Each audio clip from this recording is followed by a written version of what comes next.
Hi, welcome to Allergy Dragon. My name is Martha, and today we are going to be doing buffalo chicken tenders, or buffalo chicken tendies as my daughter calls them, or boneless wings. However you want to look at them, that's what we're getting ready to do.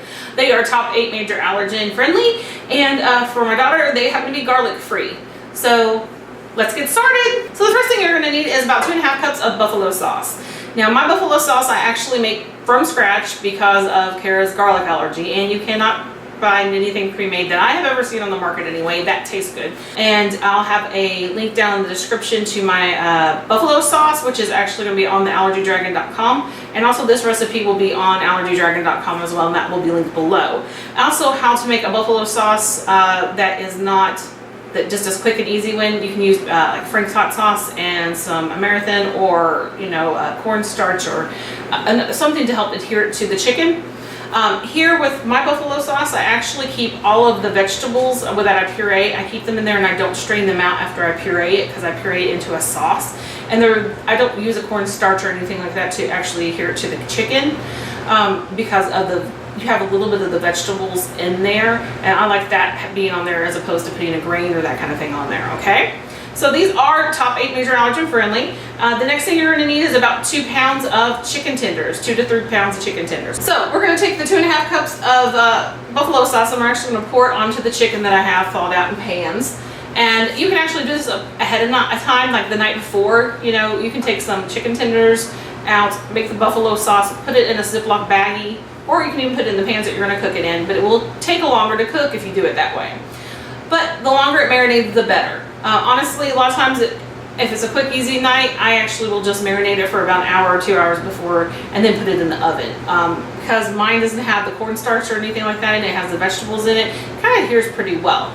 The 1 cup you're going to reserve to the side, because like I said, it was 3.5 cups. We're only using 2.5 cups to actually, marinate it and cook the chicken in. And that's actually going to be put to the side, and you're going to use that to actually recoat the chicken before you serve it. So that way it's really good and saucy. I like a saucy tender, okay? I'm saucy. Tender's got to be a little bit saucy in there, okay? And then dipping sauce or whatever else you want to have there. This is going to take in the oven about, at 350, about 25-30 minutes. It's quick and easy. I'm going to go ahead and put these sauce on here. It's real hard, just I'm dousing it with sauce. That's pretty much all I'm doing. And then, God made hands for a reason. So I just make sure it's really, really coated well.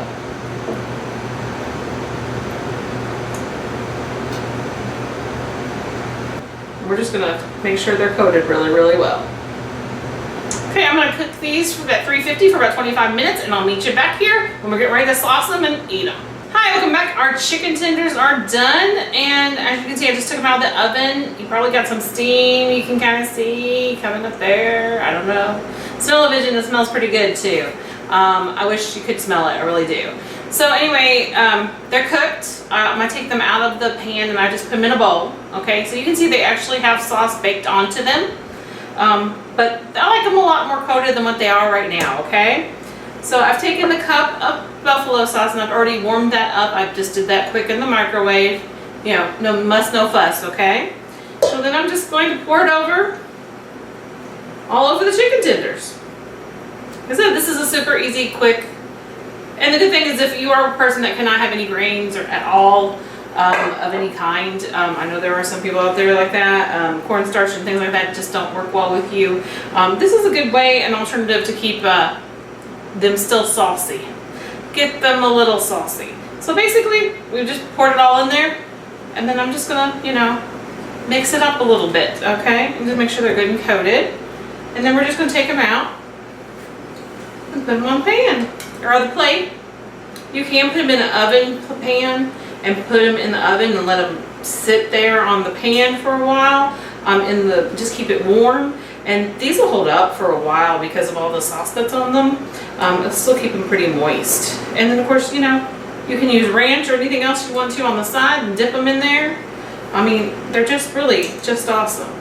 And if you feel like there's some that aren't as saucy, you can always leave them in there a little bit longer or put the sauce on top of there. I like pretty saucy? Because I'm saucy myself. And you can just see that, see, it sticks right on there.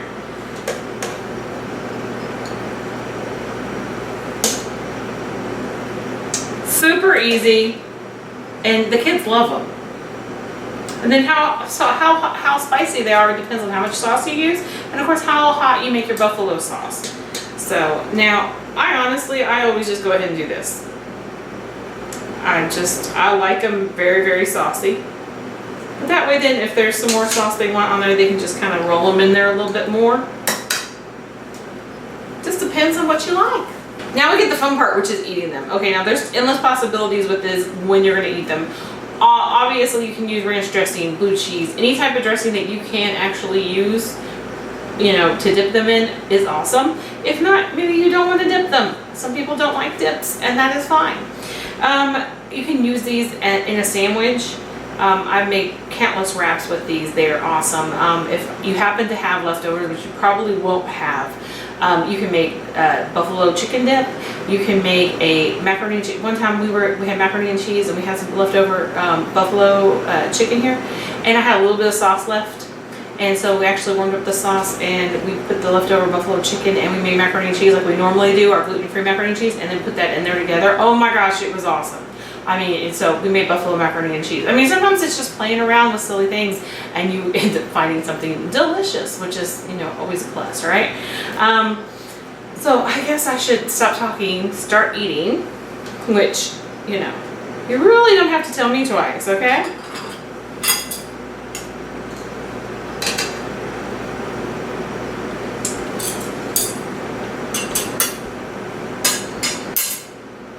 So, I think that looks really, really good. I guess I should do a close-up shot so you can really, really see how incredibly awesome these look, okay?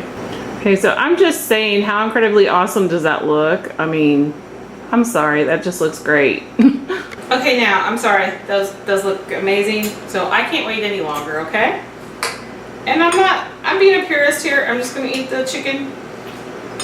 So you see that? It's good, it looks moist.